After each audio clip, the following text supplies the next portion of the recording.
सलाम, सत श्री अकाल, जय भीम। साथियों, लाइव पर हूँ और आज बड़ा अच्छा दिन है।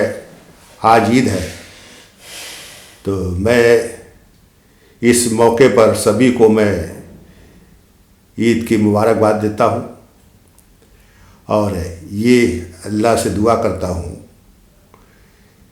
कि हर व्यक्ति की हर क्षण ये खुशियाँ बढ़ती जाए और ये ईद इस देश के लिए, लोगों के लिए बड़ा अच्छे साबित हो और इस प्यार मोहब्बत आगे बढ़े।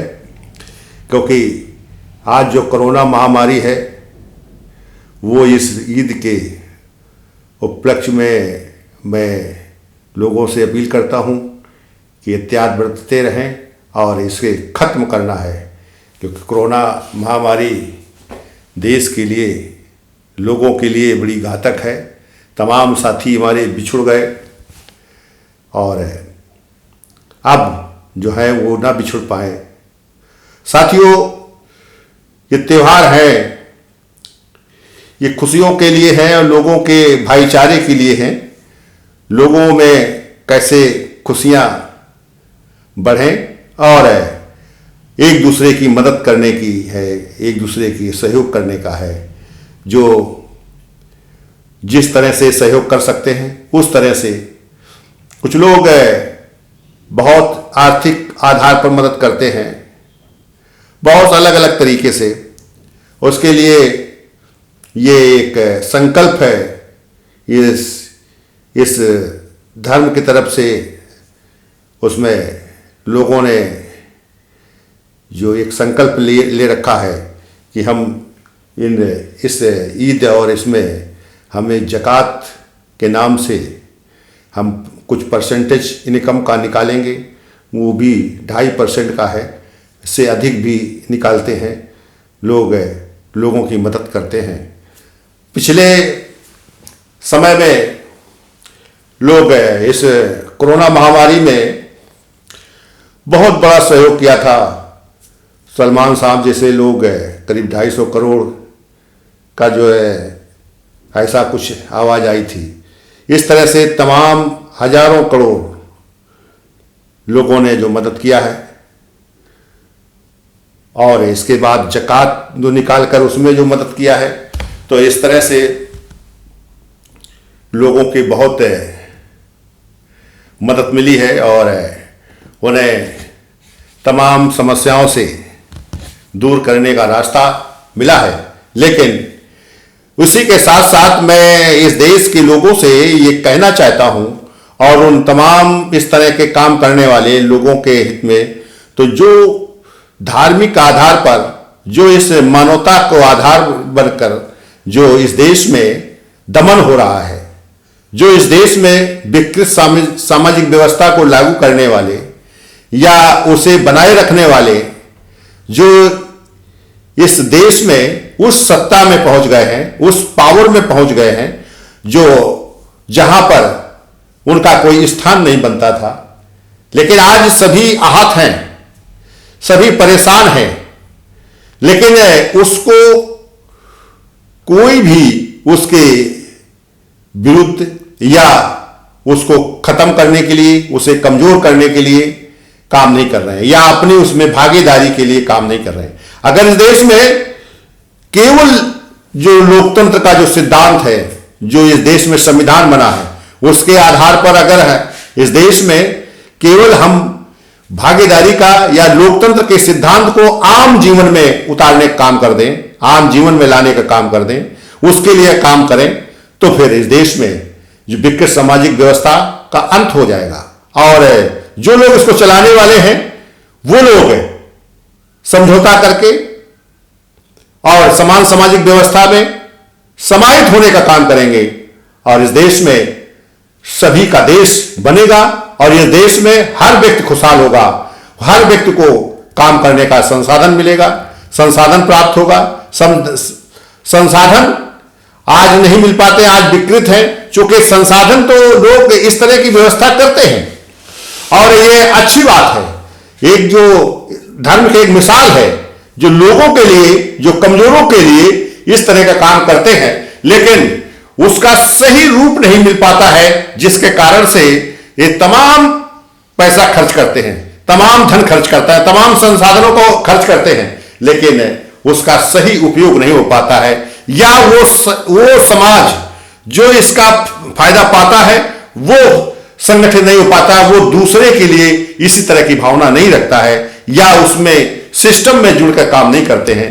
अगर इस देश में लोग संगठित हो जाए, लोग इस व्यवस्था को, लोकतंत्र को समझ जाए, इस प्रतिनिधित्व को समझ जाए कि देश में जब तमाम विभेदों के बाद, तमाम भिन्नताओं के बाद लोग तमाम समुदाय में बटे हैं, तमाम धर्मों में, तमाम जातियों में, तमाम समुदाय में, तमाम भाषाओं में, तमाम खान पान में, रहन सहन में, इस तरह के देश में हर स्तर पर बटा हुआ है, लेकिन इसके बाद उस प्रतिनिधित्व के सिद्धांत से सभ्य का प्रतिनिधित्व है, इसलिए उस सत्ता में सभी का स्थान सुरक्षित है, सभी लोग पहुंचते हैं, और इसे हमें और अधिक खूबसूरत बनाना चाहिए। जो आज पैसे से खरीद कर लोकतंत्र को जो काम कर रहे हैं, उनकी व्यवस्था को खत्म करना चाहिए, लेकिन ये हमें लोगों तक पहुंचना चाहिए, लोगों तक उस तरह की भावना को लेके जाना पड़ेगा और उस तरह के काम करना होगा। अगर उस प्रतिनिधित्व के सिद्धांत से हम इस देश में लोगों को काम से जोड़ें, हमें हर स्तर पर लोगों को हम जोड़ने का काम करें, चूंकि राज सत्ता है जब प्रतिनिधित्व से बनती है तो उसको चाहिए कि हर स्तर पर वो काम करे, लेकिन वो झूठ और छल से, फरेब से पहुंचते हैं। और आज देश में जो तमाम तरह का ईवीएम हैकिंग है, तमाम तरह के जो आज हैकिंग है, आज मानव हैकिंग है, इस तरह का जो सिस्टम चल रहा है, इसलिए इस देश में इस तरह की महामारी है। और ये तमाम जो ईद में या इस जकात के नाम से तमाम जो इस तरह का जो धन निकालते हैं, जो हमसे उसको जकात के नाम से निकालते हैं, जकात का, लेकिन सही तरीके से उसका उपयोग नहीं कर पाते हैं। हम देते तो हैं, करते तो हैं, लेकिन वो व्यर्थ में चला जाता है, वो सिस्टम के, उस मानवता के सिस्टम से बाहर हो जाता है। वो लोग इस तरह का उपयोग करके व्यक्तिगत आधार पर उसको आगे चलने का काम करते हैं और व्यक्तिगत विकास के लिए काम करते हैं। किसी को कहां से मिल जाए वो उसी तरह से, जैसे भीख मांगने वाला होता है, उसी तरह से ये भी भिखारी की तरह से उसको लेते हैं और उसका उपयोग करते हैं, सब भूल जाते हैं। इसलिए मैं इस देश के लोगों से ये कहूंगा कि आप आज रास्ता चलते हुए तमाम लोगों को पकड़कर आतंकी बनाया जाता है, उनको जेल भेजा जाता है। 15 साल 20 साल बाद उसकी जब काम करने की क्षमता खत्म हो जाती है, तब उसे छोड़ा जाता है, निर्दोष करके छोड़ा जाता है।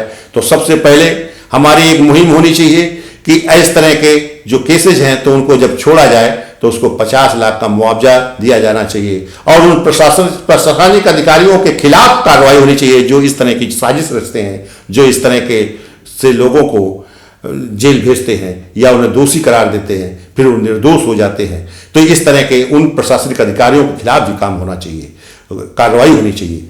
तो इसी तरह के हर स्तर पर, आज हर स्तर पर विकृत सामाजिक व्यवस्था स्थापित हो चुकी है, चाहे वो न्यायालय हो, चाहे प्रशासन हो, चाहे इस देश में कल कारखाने हो, चाहे आम जीवन के अगर सिस्टम है, उसमें भी विकृतियां ऐसी हावी हो गई हैं, जिसके कारण से वो अपनी श्रेष्ठता के लिए काम कर रहे हैं। आज वो फांसीवाद अगर इस समय आया है, तो पहले तो फांसीवाद नहीं था, पहले तो सेकुलरिज्म सिस्टम का था, लेकिन पहले से ये जब प्रशासन में और इसमें न्यायालय में ये सब कैसे फांसीवादी ताकतें कैसे आ गई थी।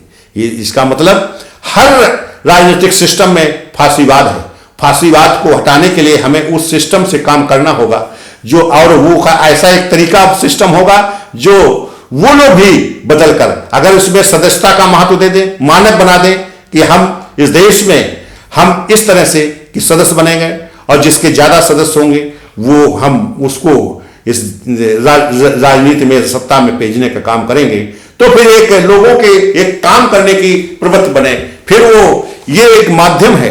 और इस तरह से इस देश का हर व्यक्ति लोकतंत्र के तरीके से वो हर स्तर पर वो उसका प्रतिनिधित्व कर सकता है। और इससे चाहे किसानी का कार्य हो, आज के किसान आंदोलन चल रहा है, तो उसमें लोगों को चाहिए था कि इसे हम, अगर सरकार नहीं मान रही है, सरकार अड़ी हुई है, तो फिर हमें उस जो व्यापार जो करने आए हैं, जो पूंजीपति जो हावी हो रहे हैं, तो उनको हमें दूर करना चाहिए और ये बिल निष्प्रभावी करना चाहिए, क्योंकि हमें उस सिस्टम को अडॉप्ट करना चाहिए। हम अगर उत्पादन करते हैं तो व्यापार भी करेंगे, हम व्यापार के तरीके को अपनाएं, हम वो तरीका जिससे कि सबकी उसमें साझेदारी हो।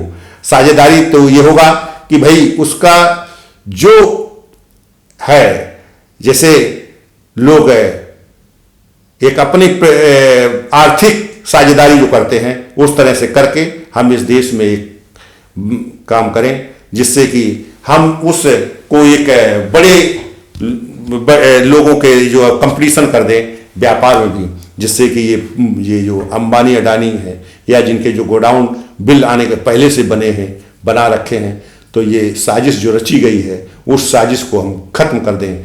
क्योंकि आज वो निजीकरण का महत्व दे रहे हैं। ये सरकार निजीकरण के लिए कहती है विकास का आधार है, जबकि निजीकरण देश के विकास को खत्म करने का है, लोगों को गुलाम बनाने का है, लोगों को मजबूर बनाने का है। इस तरह के जो सिस्टम लाया जा रहा है, जो इससे परिवर्तित किया जा रहा है, तो ये सभी खत्म करना होगा। इस देश में लोगों का जो देश के जो सेक्टर है, बेचने का अधिकार खत्म होना चाहिए, क्योंकि वो केवल सरकार बनाते हैं, 5 वर्ष के लिए आते हैं, लेकिन वो मालिक नहीं होते हैं, देश उनका नहीं होता है। ये उनके आधार पर देश नहीं चलेगा, ये तो देश सबके आधार पर चलेगा, ये देश सबका है। तो इसलिए अगर वो साथी जिन लोगों ने इस तरह की एक मुहिम छेड़ी, को बहुत बड़ा धन लोगों में बांटने का काम करते हैं, लोगों के कमजोरों लोगों को जो फिर सिस्टम से लाने के काम करते हैं, तो एक सिस्टम के तहत उस काम करें। उसमें हमने राष्ट्रीय भागीदारी आंदोलन जो चला रहा हूं, राष्ट्रीय भागीदारी आंदोलन जो चल रहा है, ये देश में सबका है। जो मानक बने हैं सबके है, वो नेतृत्व भी उसी मानक के तहत होगा। और वो देश में हर स्तर पर, मैं उन सब साथियों से कहना चाहता हूं कि आप कुछ हिस्सा इसमें करके देखें और इसमें सहयोग करें। इस राष्ट्रीय भागीदारी आंदोलन के में अगर समाहित करें, तो देश में एक नई क्रांति आएगी। और इस देश में जो यूपी है, मैं इस एक परीक्षण के तौर पर कह रहा हूं, अगर संसाधनों का अगर उपयोग हो जाए, वो ज़कात का जो पैसा सीधे जाता है, वो सीधे ना जाकर एक माध्यम हो जाए, और ऐसे अगर किया जाए, तो इस देश में जो सबकी साझेदारी बनेगी। नई सरकार में इस देश में चाहे दलित हो या पिछड़ा हो, माइनॉरिटी हो, ये लोग उसके हिस्सेदार होंगे। उस हिस्सेदारी को पूरे प्रतिनिधित्व के आधार पर काम करेंगे। आज दलितों को तो आरक्षण के तहत उसमें लिया तो गया है, लेकिन वो उसी तरीके से हैं जैसे कि कहीं से रिफ्यूजी या गुलाम बना कर लाए जाते हैं, वो उसी तरह से नेता काम करते हैं। इस तरह चूंकि उनकी सोच खत्म हो जाएगी, वो केवल नेता बनने के लिए गए हैं, लेकिन इस देश में काम करने के लिए होना चाहिए।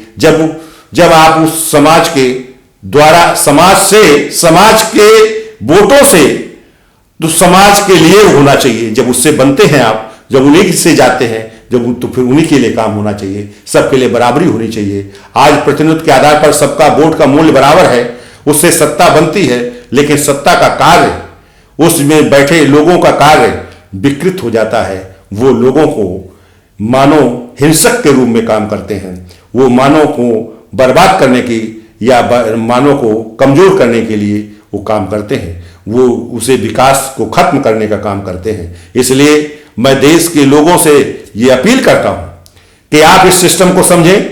आप यह सिस्टम या तो चलाएं या तो सहयोग करें, तो ये चलाया जाए और बहुत जल्द इस देश में बराबरी होगी, एकता होगी और सबकी भागीदारी होगी। यह देश सबका बनेगा, मजबूत भारत बनेगा। धन्यवाद साथियों। मैंने